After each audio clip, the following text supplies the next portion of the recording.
again, everyone. I'm Christopher Brannon with the Coeur d'Alene Public Library and the Cooperative Information Network. And I'm George Williams. I'm the Next Search Catalog Coordinator at Northeast Kansas Library System. And we're glad that you joined us here today. Today, we're going to be talking a little bit about closing libraries.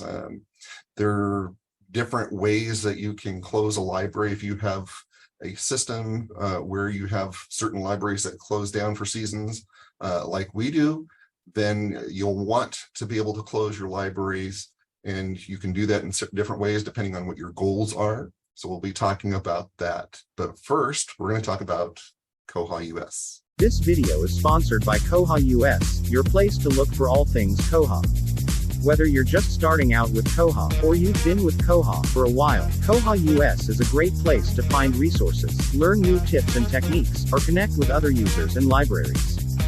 Koha-US provides excellent information, both original and curated from around the internet, including the terrific every other day training videos.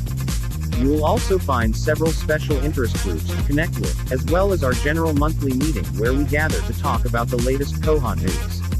You should also check out the koha-US annual conference, held at various locations around the US. This is a great opportunity to meet with other users face-to-face, and build your Koha network, as well as new friendships. And of course, don't forget about the great presentations. Koha-US is also actively involved in the Koha community by contributing towards new developments. If you are interested in contributing towards Koha-US funded developments, join the Koha-US membership. Your annual membership builds the funds to sponsor new developments in the community, and as a member, you also help shape Koha-US with your membership votes, and receive a discount on the annual conference. You can also contribute towards developments through a direct donation, or by purchasing some great koha-US merchandise through our Threadless account. Visit us at koha-us.org to find out more.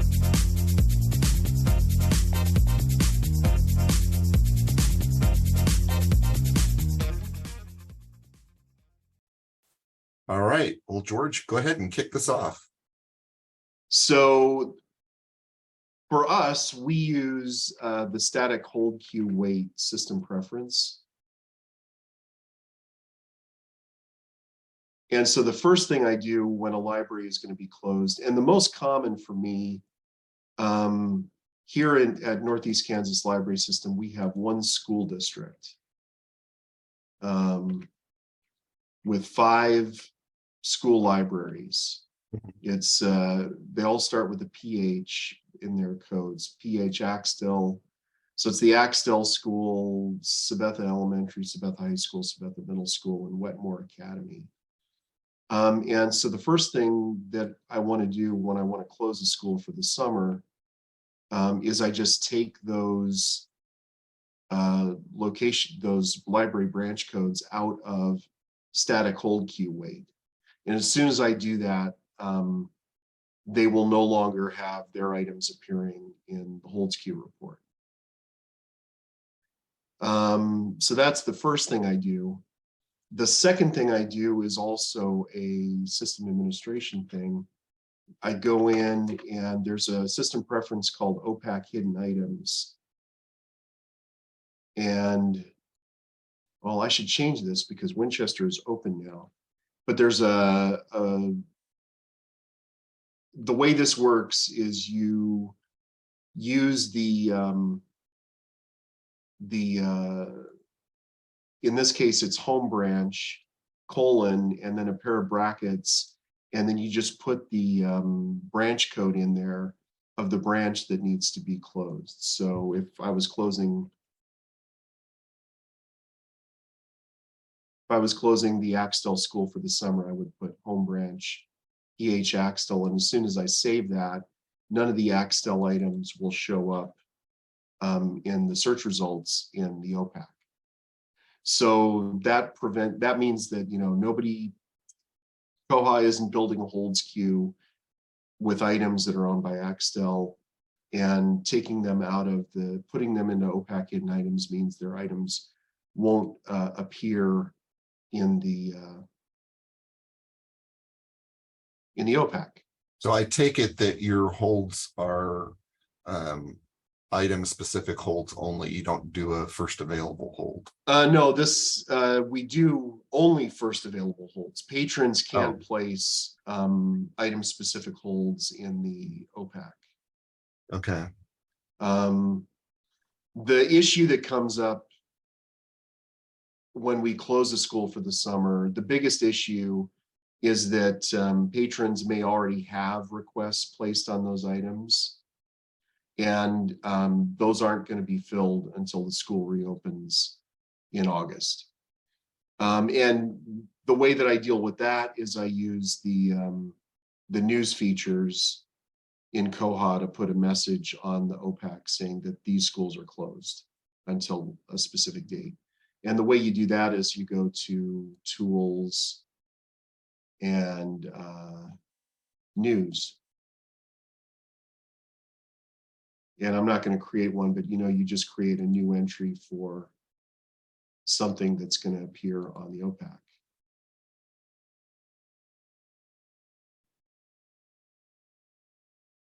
So I won't create one now because the schools aren't closing for a couple of more months yet.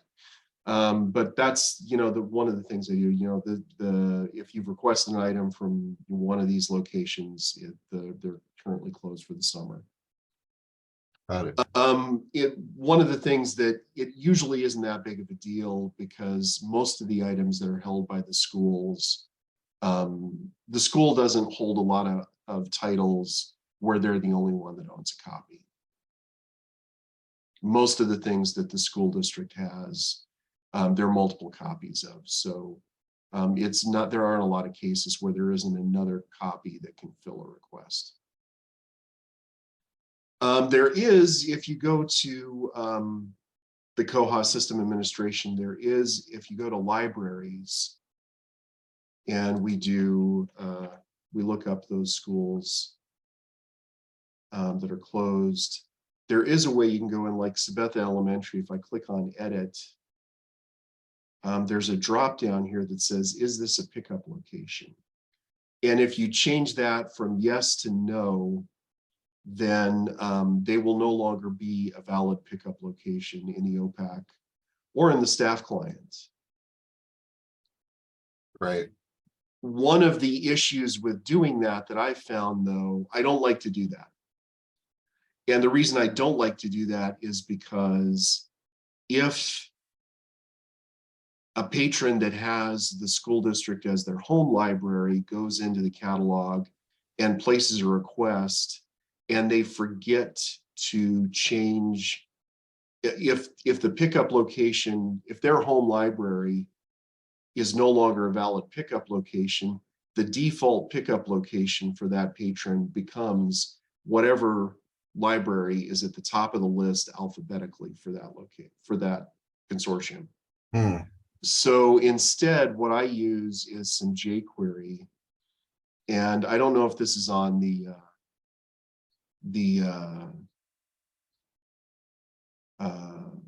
wiki or not, but I'll show a sample of it here.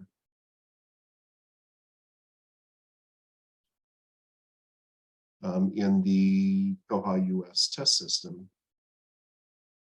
So what I do is I just do, actually, this is for the staff client. There's a similar, it's almost exactly the same jQuery for the OPAC.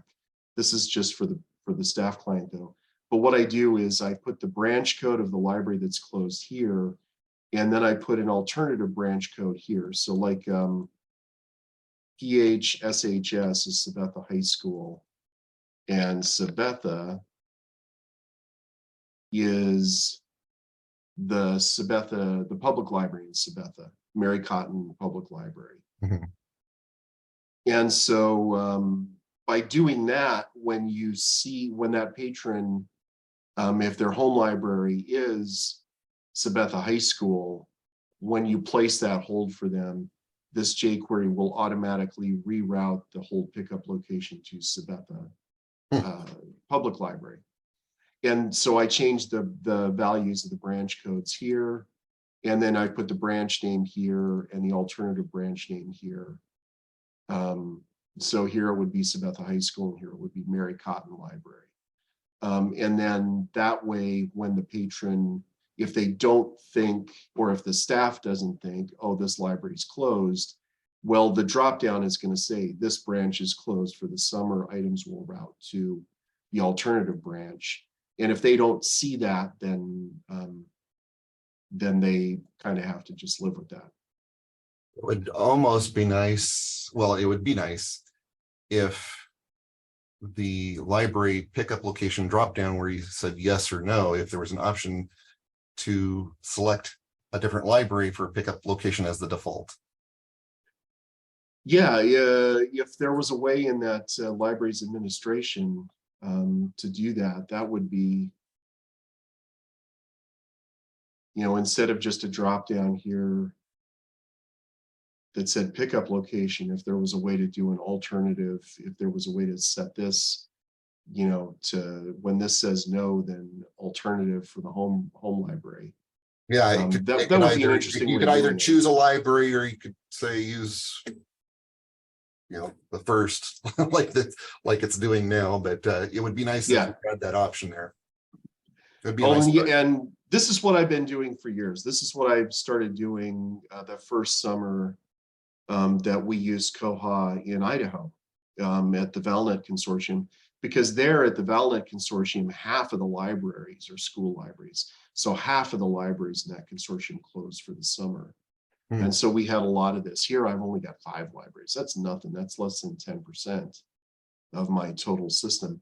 What I'm probably, what we showed off in a video a couple of weeks ago is this other code, what this code does is, instead of in the staff client, instead of just changing the pickup location from one library to another, what it does is it sets the hold starts on date to an alternative date, but only when you pick that closed location. So in this case, I wrote this when our Winchester library had to do an emergency closure because of water damage caused by a broken pipe. But what this code does is it says if the patron's home library is Winchester, then it plugs in an alternative hold starts on date. And I set that date. Well, the date that I used, the value of that date was 3/12/2023, because they reopened on 3/13. So that way holds would start flowing to them when the library, the day the library reopened. And this actually worked really well, and I think I might do it for the school district this year for the request placed in the staff client. And then just use my alternative branch for holds placed in the OPAC. Right. But it'll be a different way of doing things. But one of the things that always happens is that people don't pay attention, and they say, oh, I really didn't want to have to go over to the public library to pick it up. I really just wanted it to come to the school library, because a lot of those people placing the request through the staff client during the summer are teachers that work there, and they want the things that they're requesting to come straight to the school, so it's less work for them, so that they can get those things and be ready, for the first week of school. And so by using this code, which will, instead of completely shipping those libraries to a different place, it'll just hold those requests in abeyance until school's ready to open. Right. I was thinking about your rerouting or your workaround for, a library that doesn't have a pickup location. I was thinking you might be able to create a jQuery that looks at, what your home library is, and if that home library isn't in that pickup list, it could alter that drop down list based off of that. So yeah, you wouldn't have to go in there and set it. If you have presets that about, you could have them preset in there, and if you turn off that pickup location, it automatically makes that alteration for you. Right. That would be a different way of doing it. Yeah. This is code that I've used for a long time because that's code that I wrote, when I was still at the library in Idaho. So there probably are some different ways that we can do it. And Koha has changed a lot. Those pickup location drop downs in the staff client used to just be simple HTML select drop downs. Now they're using a jQuery plugin called Select2. Yeah. And so that might impact, that has an impact on how these things work too. So there's probably ways I could rewrite it now that weren't available to me. And I also, I know more now than I did 12 years ago when I started using Koha. I guess it's been 11 years since I started using Koha, something like that. Been a while. But then the last thing that I do is I have this report that finds unfilled requests from a library. And so it tells me which things have already been requested at the date of closure that haven't been filled yet, so that I can go in and either change the dates or suspend those, so that the things that are requested to be sent to that library don't get sent to that library while they're closed. Our courier system here in Kansas, we've got a robust courier system, a statewide courier system. And so when things get sent to a library that's closed, if the driver goes to get those things in the morning and he knows that library is closed, they're just going to sit on a shelf in our area. There could be up to 3 warehouses where those things could accumulate over the course of a summer for the school district. And quite frankly, if things go to the warehouse and they sit there for 3 months, there's a much better chance that they're going to disappear. Right. And so I try to run that report starting a few days before they're going to be closed for the summer, to make sure that those things get paused before they end up at the warehouse. Because, once they're at the warehouse, it's unclear about, what could happen to them. So those are the steps I take every year to kind of deal with these school closures. And we do have from time to time closures, like the closure in Winchester, where they had a pipe break because it got cold and the pipe froze, and the pipe broke in the wall and it flooded the wall and flooded the carpet. And then it got moldy and they had to pull up the carpet and take out a part of the wall and fix everything. So things like that happen. I've dealt with the libraries that have had, remodeling issues where they've had planned remodelings. And then I had another one, this Winchester one was one where it was like spur of the moment, where it was like one day everything's fine and the next day we need to close for 2 months. So it's good to have like some things in your arsenal to it's good to know how to deal with it if a library needs to close. Yeah. So what kind of steps do you take? All right. So on our system, I don't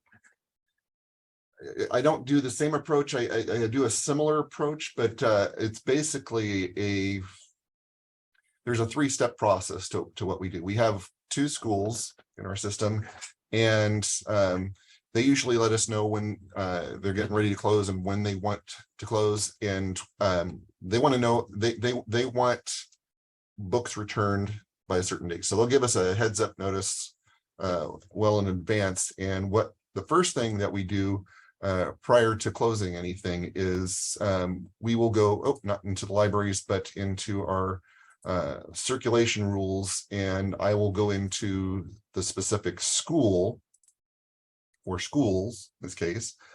And I have to go through and I have to set a hard due date for all their items. So I have to do this prior to when those things start checking out, so that everything comes back to them by the time that they close.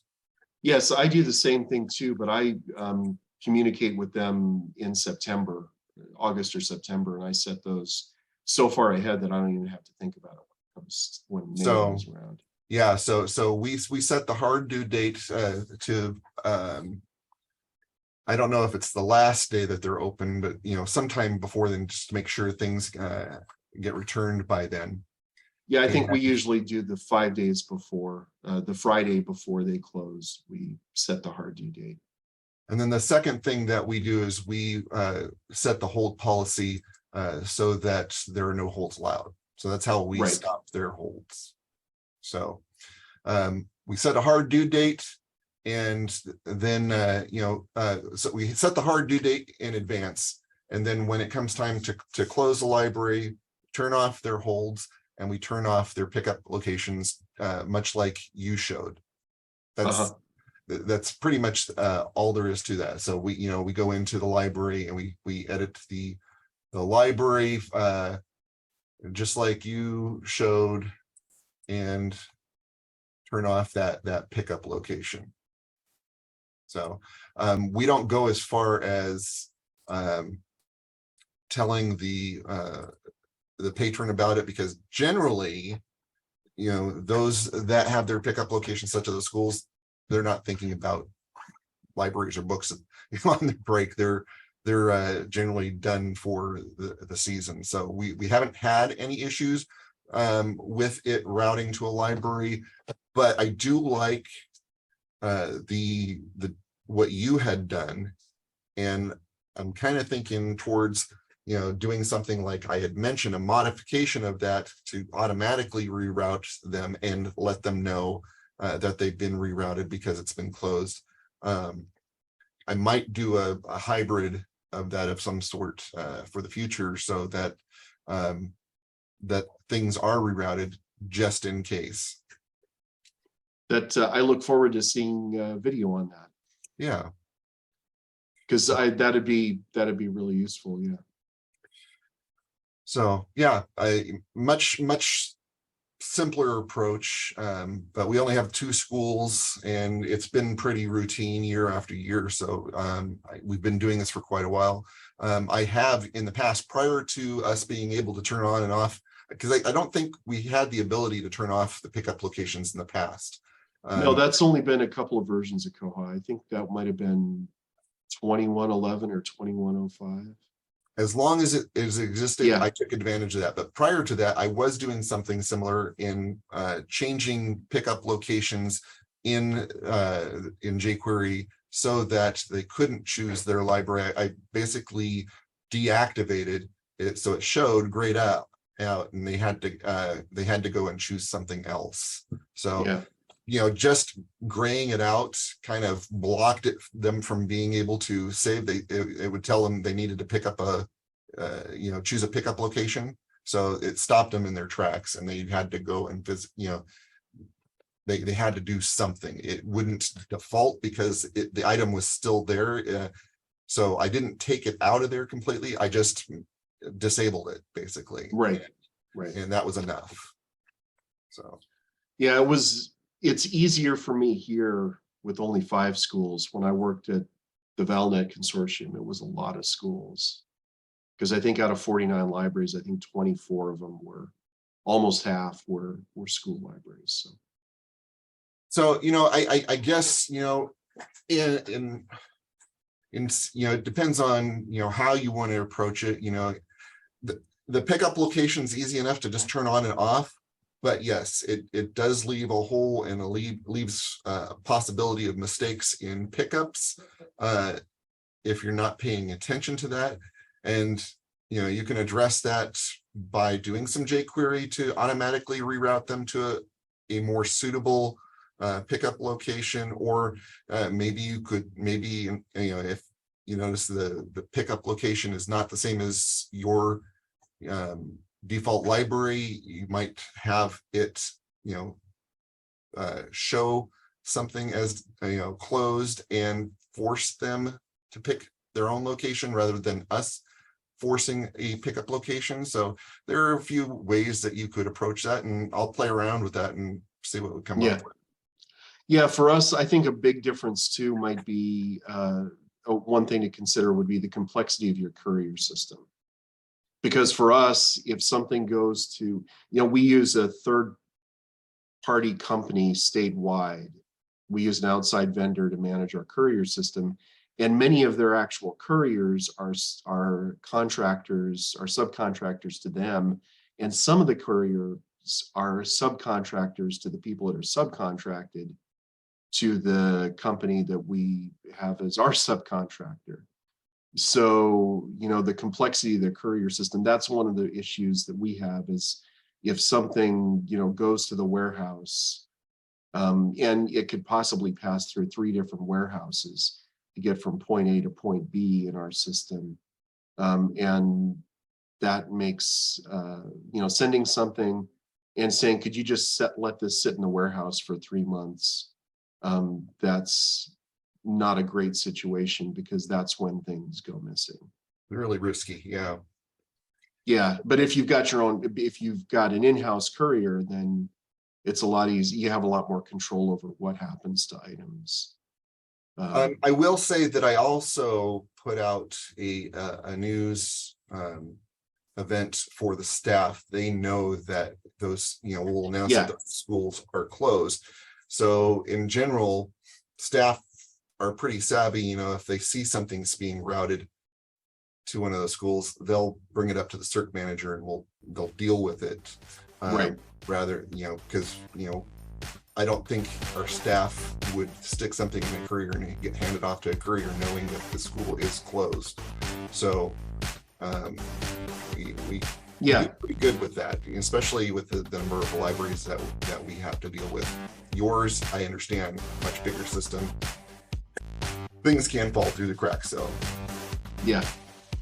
So all right. All right. Well, just a reminder to everybody, you can always find our videos on our website, but we do encourage you to check us out on YouTube.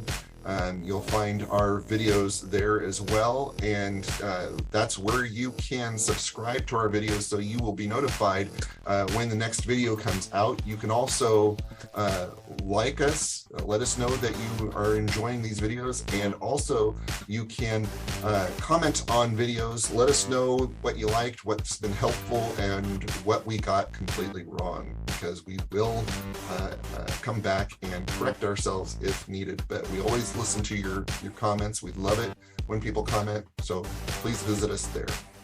And with that said, we'll see you again in 2 weeks. We'll see you next time. Yeah.